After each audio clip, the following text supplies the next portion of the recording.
Eto na. Magkakaalaman na rito mga kapatid. Ang ating gagawa ng reaksyon at opinyon ay galing po sa Balitang Pinoy TV. Halaka, naku po, ito ang title ha. Kakapasok lang na balita, mga netizen na shock. Post ni Barbie Imperial viral. Ayan po mga kapatid, nasan po ba talaga si Madam Lisa? Totoo nga po ba talagang siya ay nasa Pilipinas na o nasa ibang bansa pa? Ako rin po'y naguguluhan dahil ang dami-dami pong mga kumakalat na mga larawan, ang dami pong mga viral. Sabi po ni Auntie Claire, maglabas ng ebidensya, may naglabas naman ng ebidensya, pero dinidedma naman yan. At paano ito na pagtatanggol ng mga taga-kabila? Malamang alam na nila pero mas nahihirapan sila magdesisyon kung paano nila ipagtatanggol yung talagang hindi naman totoo na nandito sa Pilipinas. Ito'y base lamang sa ating opinion at paniniwala ako. Ang paniniwala ko dyan wala po talaga si Madam dito. Kasi kung nandiyan dyan si Madam, ang dami ng video sanang mga lumalabas. Kaso lahat puro picture lang. So kung ready na kayo,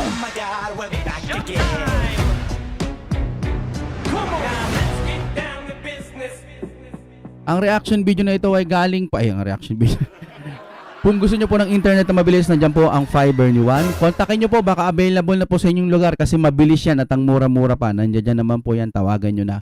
At ito mga kapatid laging salita ng salita, laging nag-iingay po ang ating Madam Claire. Lilinawin ko lang po, wala tayong galit sa mga yan. Wala tayong galit sa bagong administrasyon ngayon. At kung ano man po ang mga idinadaldal nila, halos araw-araw po sa isang linggo, 2 beses, 3 beses, lagi po natin nakikita si Auntie Claire. Napakasikat na po niya. Palakpakan po muna natin, talagang napakagaling niyang tagapagsalita. Ang problema po, maraming nakikingkuyan at natatawa. Tignan po natin ito dati na po natin nare-reaction to ang Peps TV mga kapatid, panahon pa po ni PBBM na nangangampanya at kasama po ang ating BP Sara. Pero ngayon talagang isa rin siya sa nagising kung sino talaga ang dapat lang na suportahan. Okay, i-play na natin to mga kaibigan. Ano nyong lalabanan ang fake news kung ang nagpapakalat ito mula po sa loob po ng Malacanang? At paano naman po tayo maniniwala na totoo nga po itong mga family pictures na to? Piruhin nyo mga lodi, naka-formal attire po ang mga bisita ko ni First Lady. Tapos nakapambahay po si Madam Lisa. Kung ito nga naman talaga ay meeting, bakit naman kasi ganyan yung taga-edit niyo? Kung sakasakaling totoo na edit lamang ito, hindi nyo ba naisip man lamang na bigyan ng magandang attire or magandang kasuotan ng ating Madam Lisa? Na kung totoo man, di ba, sa mga ganyan, dapat yung mga suot nila formal attire, something like that, lalo na first lady ka. Pero parang nakapambahay lang daw po kasi dito. So, maraming hindi tuloy naniniwala, lalo dun sa tenga ang layo di ba? Sabi ng ganon. Okay, tuloy muna natin. Meeting po ba talaga to? Dahil po nung Monday po, dumating po siya dito, kung di po ako nagkakamali, mga 5 o'clock na madaling araw. Ilang oras po yung biyahe mga lods? Papunta po ng Pilipinas, galing po ng LA. Rough estimate po nito mga lodi, Los Angeles, USA to Manila is 15 hours and 20 minutes. Ganun kalayo mga kapatid. 15 hours and 20 minutes mula Los Angeles. Ang layo. Sobrang layo mga kapatid. Gaano kabilis ang eroplanong nasakyan po ni Lisa Araneta Marcos? Aray Thank ko. you Madam First Lady at Lisa Marcos for inviting me. Truly unforgettable night. Eto na. Okay. Titignan siguro yung oras. Narito ang Balitang Pinoy TV. Yan, nasa description yan mga kapatid. Subscribe yan. Balitang Pinoy TV. Yo, what's up mga Lods? Spaghetti Peps TV. Welcome Eto back na. po sa ating channel. Naalala niyo po ba yung sinabi ko sa inyo na nakita na po o namataan na po si Lisa Araneta Marcos dyan po sa Pasay, Samar? At eto mga Lodi, 50-50 pa rin po yan. Bakit ko ginawa yung video na yun? Hindi ko pa rin po i-reveal ngayon. Pero meron po akong bagong ipapakita sa inyo na mapapaisip kayo kung ito ba talaga si Castro ipinagtatakpan si Lisa Araneta Marcos kung nasaan. Dahil hindi po magkatugma ang sinasabi nito sa kanyang mga sagot dito po sa katanungan. Mga kapatid, ito yung sa tingin kong natatakpan na issue eh. Kasi po inatake nila ngayon si ating Duterte, mga kapatid. So nag-birthday na doon sa Hague, no? Hagues ba? Hagues. No? Tapos may issue pala talaga si Madam Lisa kung nasaan ba talaga. Ito ang inaalam ng mga taong bayan. Ang tatalino ng mga taong bayan dahil sa comment section, makikita nyo po kung edited o hindi.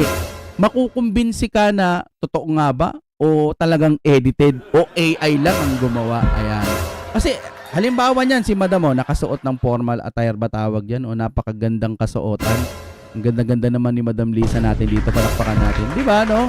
So, dapat ganito yung suot ni Madam, basta formal attire na nakikipag-meeting, hindi yung nakapambahay. Yung narinig ko po kanina, no? Pero, gaano ba katotoo talaga na nandito na talaga si Madam Lisa? Yun po sana, mag-focus din tayo rito. Ano ba talaga ang nangyari? Bakit maraming lumalabas ng mga ganyan? Ano pong ibig ko sabihin, mga Lodi?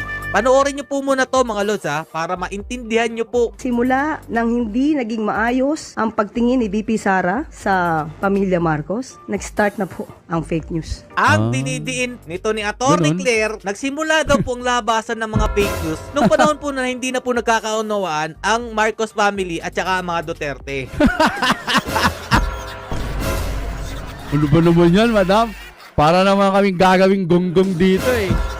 So, ibig sabihin na uso lang yung fake news na nagkaroon po ng alitan or nagkaroon ng hindi pagkakaunawaan itong unit team. Simula po nang nangyari yan, nagkaroon na ng mga fake news.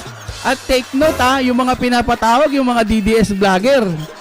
Ang galing, ang saya. Ano, ganito na lang maniniwala kami. Kaya pala nagkaroon ng mga fake news kasi nga po dahil sa nangyari sa BBM at Marcos at Duterte. Kaya pala ganun. Gusto nyo maniwala ang tao ng ganun-ganun na lang? Mamen, iba na po ang panahon ngayon. Wala na tayo sa 1990. Wala na tayo sa 20s, early, yung mga dati, earliest ba tawag doon? Nandito na tayo sa makabagong henerasyon ngayon. Masyado ng transparent, masyado ng madaling maimbestigahan at makita. Kahit maglagay ka pa dyan ng talagang picture, malalaman nila kung AI o hindi. May mga scanner na rin po kung AI o hindi, pero hindi pa rin pinaniniwalaan. Yung tenga-tenga lang, naalala niyo yun? No? Kahit sinasabi na ni Madam Maharlika na ito hindi edited, sinasabi pa rin nila, hindi daw si yun. Diba? Ngayon, dito sa larawang ipinapakita ng ating Peps TV, totoo nga ba talagang edited to o talagang nandito na ang ating FL Lisa? Ang dami na to, kalat na to mga kapatid eh. Hindi po siya nagpaparatang yan Hindi po direct to the point sa mga Duterte ang mga paratang niya. Ito dapat si Claire Castro ang inyong pinaiimbestigahan kung siya ba nagsasabi ng totoo, kung nagpapakalat ng fake news. Kasi ang nahihirapan akong kumbinsihin ang sarili ko eh. Kaya bilib ako sa mga taga-kabila kung paano nila nasisikmurang maniwala dito. Ako hindi pa 50-50 o hindi, pero actually sa totoo lang sa puso ko parang edited nga talaga, sir, ma'am. Wala pang pwedeng mas magandang patunay dyan na si Ma'am Claire at si FL Lisa magkasama. Eto, hindi ako fake. Pwede pang ganun. Baka naman po pwede na si FL Lisa lumabas kasama si Madam Claire. O, alam nyo po, kung lang naman kung totoong nasa ibang bansa si Ma'am Lisa at kung ano-ano mga lumalabas dyan, baka maubusan kayo ng mga picture. Or kada labas nyo ng picture, labas sa isang linggo, ilang beses lumalabas. Baka po maubusan kayo. Kasi yung paglabas nyo ng picture, parang nagme-message kayo sa taong bayan na nandito sa Pilipinas, si FL Lisa. Kung sakali man na nandoon siya sa ibang bansa. May lalabas na naman ng bagong picture. Mensahe po yan Parang mensahe nyo sa taong bayan na gusto nyong patunayan na nandito si FL Lisa. Ang pinakamaganda po talaga dyan mga kapatid, magpakita siya sa video. Ang maganda rin dyan, hindi nyo madadaya ang taong bayan kasi halata pa rin nila kung AI o hindi yung video. Gaya ng ito, nagsasalita ako, hindi ako AI. Diba? Makikita mo rin kung gaano ka perpekto yung AI.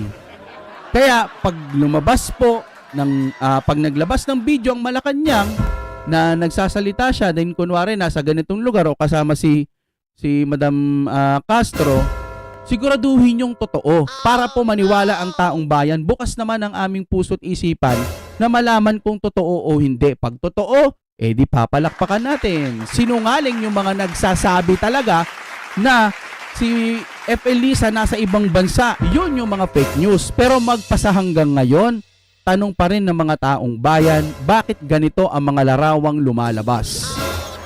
Tuloy tayo mga kapatid. Lahat po ng mga binabatong katanungan pagdating po sa mga Marcos, ang pinagbubuntungan po niya ang mga Duterte agad. Oo. Pero nang usisain siya ukol dito, maingat siya sa kanyang sagot. Are we directly Ayan. accusing the Vice President or the Duterte family as being behind? I am not accusing anybody. I'm not accusing anybody, pero sinabi niya simula na nagkaroon ng Duterte tsaka Marcos, nagkalat na daw ang fake news. Saan kampo ba yun, madam? I am not accusing anybody. Oh, wala daw po siyang inaakusahan, ha? Simula nang hindi naging maayos ang pagtingin ni VP Sara sa pamilya Marcos, nag-start na po ang fake news. Sinong tinutukoy mo na nagpasimula ng fake news? O kung hindi sa Duterte, kanino? Diba? Parang ngayon lang ba ito pinanganak, mga Lodi? Ang dami pong Ewan fake ko. news, hindi pa po Pangulo si... Take note mga kapatid, attorney pa to si madam. Uulitin ko, madam, wala tayong galit sa inyo. Ginagawa nyo lang ang inyong trabaho dyan. Pero may mga tao talagang magtataka, hindi nyo lahat mapipilis. Kasi nga, sa mga sitwasyon. Tatay Duterte, marami ng fake news. Ang tinapay naman, dito tayo. Following the photo of the First Lady which went viral over the weekend for Agree. allegedly being edited, on Agree. Sunday evening, she posted a new family photo like she usually does. And now Yan yung mga photo, mga lumalabas. Para kasi kapag lumalabas yan, parang pinapatunayan mo na nandito ko sa Pilipinas. Nandito ko. Yan ang mensahe mo. Kakaganon nyo, yung mga tao tuloy iskan ng iskan. Kung gaano nga ba talaga ito katotoong picture na to, di ba? Tuloy muna tayo, tuloy. netizens are pointing out naman po that it's President Marcos who is allegedly now edited in the photo. Nakakatawa po. Kapag tinatanong po about sa mga Marcos, nakakatawa yung sagot niya. Sabi niya nakakatawa po. No? Pero pag sinabi po na totoo po ba, ganito po si Lisa Araneta na hold po, ang bilis niya makasagot ng fake news. Una, sino po ba nagsabing edited? Di po ba kung sila yung nagsasabing edited, i-prove nila na edited? Ang paglaban sa fake news, ang isang araw sa misyong iniatang ni Pangulong Marcos sa Presidential Communications Office. Talaga lang Hindi. Okay lang naman talaga na pag-usapan yung mga fake news. Pero hindi naman makaka-damage talaga yan ng solido sa gobyerno. Ang para sa akin, dapat yung maging priority nila, yung pagbabago dito talaga sa Pilipinas. Yung sinasabi niyang bagong Pilipinas. Gusto kong maramdaman yon na hindi na naghihirap yung mga kababayan natin, magmumura yung ating mga bigas. Actually, hindi bagong Pilipinas. Dapat dating Pilipinas. Sa panahon po ng tatay niya, ang mura ng mga bilihin. Dating Pilipinas, pwede pa. Bagong Pilipinas. Ito na ba yung bagong Pilipinas, mga sir? At lilinawin ko, wala tayong galit sa mga to. Ang sa atin lang, uhaw po kami sa katotohanan. At sa mga nanunood at hindi pa rin nakukumbinse, huwag nyong hayaan yung pag-unawa ninyo sa sarili nyo, kapiranggot na lang. Dahil mga mayayaman yung iba at hindi naniniwala. Leche. Maniwala kayo. Lawakan nyo ang pag-unawa ninyo.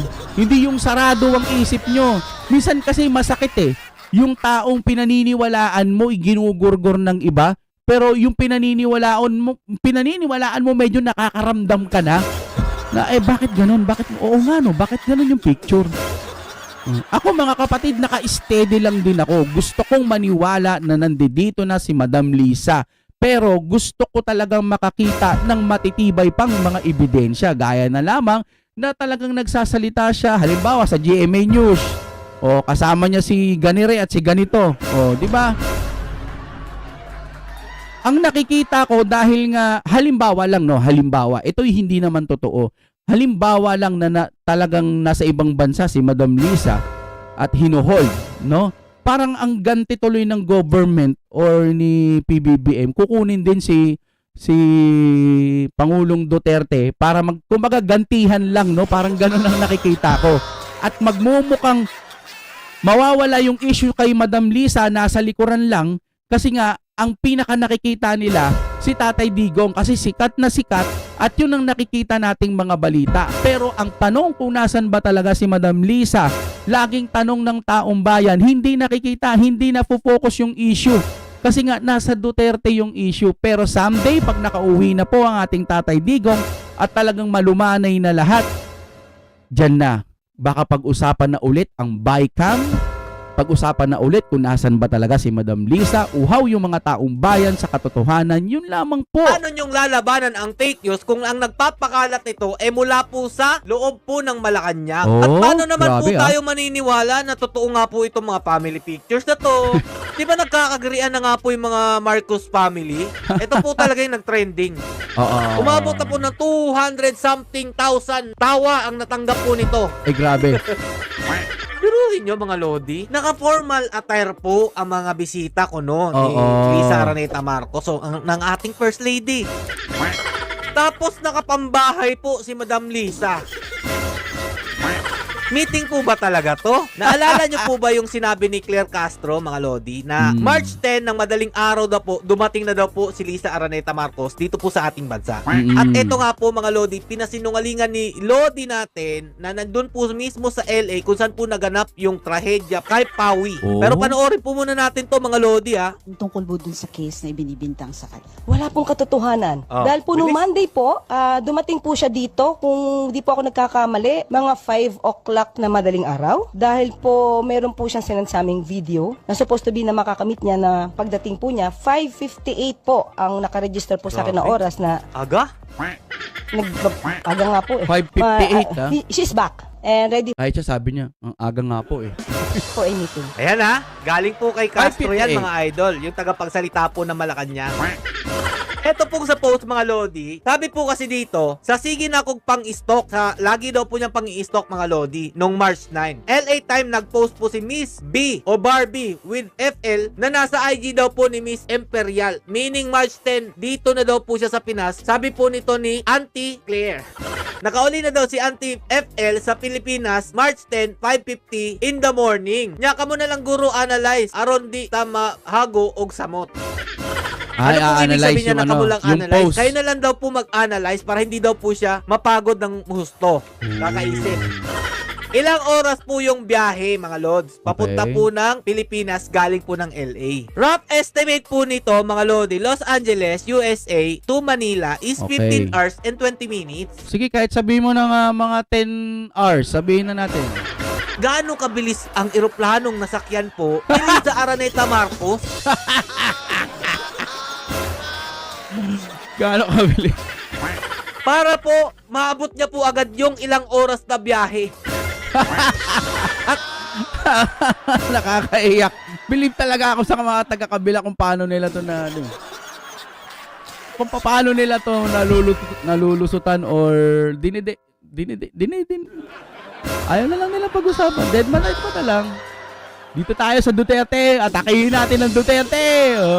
Atakihin natin to. Dito tayo kasi sa pagdepensa sa ating ay nahihirapan tayo. Diba? Kami naman po mga kapatid, dumidepensa lang kami kasi ayaw mo namin ng inaapi ang taong naglilingkod naman talaga ng tapat sa ating bansa. Ngayon sa kabila, imbis na depensahan ninyo ang Pangulong PBBM nating mahal, umaatake kayo kay Duterte na lang ng Duterte. Pagtanggol. Ewan. Kuya Peps, ano pang meron dyan? Grabe talaga to si Balitang Pinoy TV. Napakaganda po ng inyong nilabas ngayong araw na to. No? Ito po yung post po ni Miss Barbie Imperial. Para Okay. po hindi naman tayo masabihan na fake news po tayo mga Lodi, tininan ko rin po yung nag-post na kung totoo mga bang meron pong pinost si Miss Barbie Imperial dito po sa kanyang Instagram na may 8.1 followers po mga idol. So ito po yun. Clinic po natin, sabi po ni Miss Imperial dito o Barbie Imperial, May unforgettable evening of gratitude and celebration, honoring the incredible directors, actors, and talents behind the Filipino film industry. Thank you, Madam First Lady at Lisa Marcos for inviting me. Truly unforgettable night. Eto na. Eto po ba yon mga Lods? Si Madam Lisa Ay. Araneta with Barbie Imperial. Oo, eto yung picture mga Eto nga walang meeting pero kailangan nakasuot ng magandang attire, no? Yung pa kayang mga meeting, yung mga kasama mo matataas. Dapat ganyan, oh, ayan, oh, nakaputi si Madam din dito, oh. Dapat ganyan ang suot ni Madam. Pinost po ito ni Barbie Imperial nung March 9. Pero March 9, okay? mga Lodi, ganito gagawin natin dyan kasi hindi naman po magpo-post ito si Barbie Imperial ng agaran. Okay. Siyempre pipili yan ng magandang imahe kasi nga po hindi naman gumagamit ng cellphone lang yan. Gumagamit po sila ng DSLR. Kailangan pa pong piliin at ilipat po sa computer kung di ako nagkakamali. Sa tingin ko, itong event na to mga Lodi, nangyari po yan March 8. Correct nyo na lang po kung mali ako mga Lodi. Kasi ang March 8, Sabado po yan ng gabi. So estimate lang po natin, hindi po ito March 9. Late upload po ito, mga March 8 po ito nangyari tong event na to. I-confirma nyo po mga Lodi. Para po sa mga artista na imbitado doon, na meron pong backdrop na Office of the First Lady, meron palang ganito mga Lodi. Tama po ba? Kasi medyo malabo eh. Kailan po yung event na yon? March 8 po ba yon mga Lodi? Diyan po ginanap sa LA, California. So eto ang tanong natin. Kailan po pumanaw si Pawi? May post po kasi mga Lodi, itong Rappler. Noong March 11, 2025, 11 a.m. mga Lodi, Philippine time. Sabi po dito ng Rappler, Paulo Pawi Tantoco, Executive of Rustam Commercial Corporation, died on March 9 at age of 44. Tapos, ito po yung nakita po nating isang post, galing naman po sa People's Asia PH. Ito po yung nakapost sa kanila. Si Pawi Tantoco daw po mga Lodi, pumanaw daw po ng March 8, 2025. Ito yung sinasabi nilang na overdose, di ba? Sino po ang nagsasabi ng totoo mga Lodi? Siyempre, ang mas magandang tingnan dyan mga Lods, kung meron po ba talaga silang minanipulang date dito, yung GMA News. Ang galing ni Kung post Peps, po ha? ng Rappler 2025 ng March 9, tapos ang post po ng GMA 2025 din po ng March 9 mga idol, nakakapagtaka na po yan. Kasi yung isa po mga Lodi, kung fake news po ito, galing po sa People's Asia PH, bakit March 8 po siya nakalagay dyan? Tapos ang nagbalita daw po, di umano nito, yung Hollywood LA News. Sabi po dito mga Lodi, lakihan natin. People who has also assisted VPs of Rustan Commercial passed away in Los Angeles according to the online reported by Hollywood LA News. Juan Paulo Tantoco, 44, died at hotel. He was formally pronounced dead on Saturday, March 8, 12 in the afternoon, Los Angeles time. Manner and cause of death, the reported continue have not yet been determined. So sabihin na natin mga Lodi, late po ng isang araw. Ito po mga Lodi, kaya March 9 po. Philippine time po mga Lodi. Pero mga Lodi, ang pinagtataka ko dito 15 hours and 20 minutes po yung rough estimate. Los Angeles, USA, papunta po ng Manila. So paano na uwi ng alas 5 ng umaga si First Lady dito sa ating bansa? Kasi grabe yung, baka naman jet yung sinakyan niya. Kayo naman eh. Siyempre, nagmamadali. Namimiss niya ang ating Pangulo. Kayo, ganun talaga yun. Mabilis ang ano yun? Jet? Speed of sound or speed of light? Kayo naman. mga Lodi, kung totoo nga po talagang fake news, ito pong kay First Lady, dapat po gumawa na po kayo ng action about dyan. Uulitin ko, hindi ko po sinasabing 100% na hindi po nakauwi si First Lady, pero kaduda-duda po talaga yung mga pinapakita po ng ebidensya sa sinasabi po ng bunganga ni Atty. Claire Castro na tagapagsalita po ng Malacanang. So ako na rin ngayon. Naniniwala ako na nasa Pilipinas na nga talaga si Madam Lisa nating mahal. Ako naniniwala ako dyan. Kasi marami naman pwedeng sakyan eh. Pwede naman siya sumay sa mga mabibilis. Kayo, diba, maraming mabibilis na sasakyan dyan. Sabi nga 558. 5:58 may 2 minutes pa bago mag-6. Yun ang pag narinig ko eh. Yun narinig ko. At nabanggit po niya mga Lodi. Ah. Nagagawan daw po niya ng paraan di o mano na mapakita po si First Lady sa taong bayan. Oh, yun naman pala eh. Hintayin nyo lang. Kayo talaga, malay mo hindi pa tapos yung pag-i-edit. Ay, pag-i-edit. Malay mo marami pang ginagawa ang ating FL Lisa. Kayo naman talaga.